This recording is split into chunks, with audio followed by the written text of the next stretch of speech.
இன்னைக்கு நான் ரொம்ப ஈஸியாக செய்யக்கூடிய தேங்காய் பால் சாதம் பண்ண போகிறேன். இது ரொம்ப டேஸ்டியான ஒரு ரெசிபி, ஈஸியாகவும் பண்ணிடலாம். எல்லாம் ரெடியாக இருந்ததுன்னா ஒரு 15 மினிட்ஸில் நம்ம ஈஸியாக பண்ணிடலாம். இதுக்கு தேவையான இன்க்ரீடியன்ட்ஸ் பார்க்கலாம். வெங்காயம் இந்த மாதிரி நீள நீளமாக கட் பண்ணி வச்சுருக்கேன். அப்புறம் மிளகா, காரத்துக்கு இந்த சாதத்துக்கு மிளகா மட்டும்தான் நம்ம போட போகிறோம்.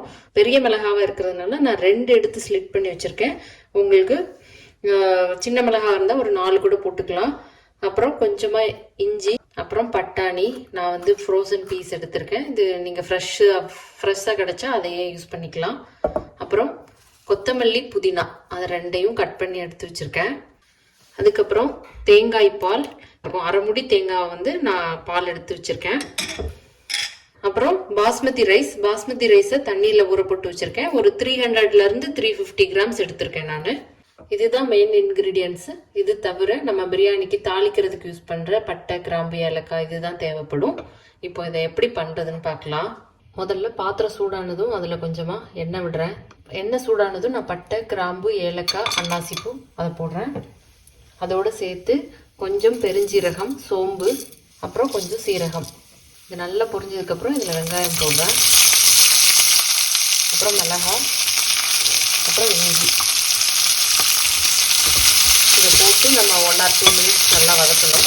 இந்த சாதத்துக்கு வெங்காயம் நல்லா ஃப்ரை பண்ணணும்னு அவசியம் இல்லை. கொஞ்சம் சாஃப்டானா போதும். இந்த டிரான்ஸ்லூசன்ட்னு சொல்லுவாங்க இல்லையா, அந்த மாதிரி அந்த அளவுக்கு வதக்குனா போதும். அதில் புதினா, கொத்தமல்லியை சேர்க்குறேன்.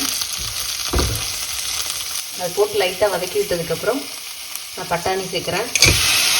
பட்டாணி சேர்த்ததுக்கப்புறம் 1 நிமிஷம் நம்ம வதக்கி விடணும். அப்போ தான் அதில் இருக்கிற ரா ஸ்மெல்லு போகும். அதுக்கப்புறம் நம்ம தண்ணியில் ஊற வச்சுருக்கிற பாஸ்மதி ரைஸ் இதில் போட்டுடலாம்.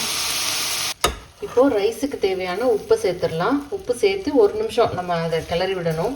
இந்த மாதிரி பாஸ்மதி ரைஸை வந்து லைட்டாக நம்ம ஃப்ரை பண்ணி எண்ணெயில் நல்லா கோட்டானதுக்கப்புறம் நம்ம தேங்காய் பால் இல்லாட்டி தண்ணி ஊற்றினோன்னா ரைஸ் வந்து நல்லா ஃப்ளஃபியாக தனித்தனியாக வரும். நெக்ஸ்ட்டு இதில் தேங்காய் பால் சேர்த்துடலாம். 1 டம்ளர் அரிசிக்கு 2 டம்ளர் தண்ணி கரெக்டாக இருக்கும். இல்லாட்டி இந்த மாதிரி நீங்கள் அகலமான ப்ரெஷர் பேனில் பண்ணுறதா இருந்தால் அந்த ரைஸ் வந்து முழுகிற அளவுக்கு தண்ணி விட்டால் போதும். இந்த அளவுக்கு இருந்தால் உங்களுக்கு கரெக்டாக வரும்.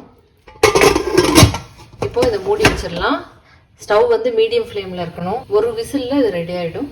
1 விசில் வந்து ப்ரெஷரும் ரிலீஸ் ஆயிடுச்சு. இப்போ எப்படி வந்திருக்குன்னு பார்க்கலாம்.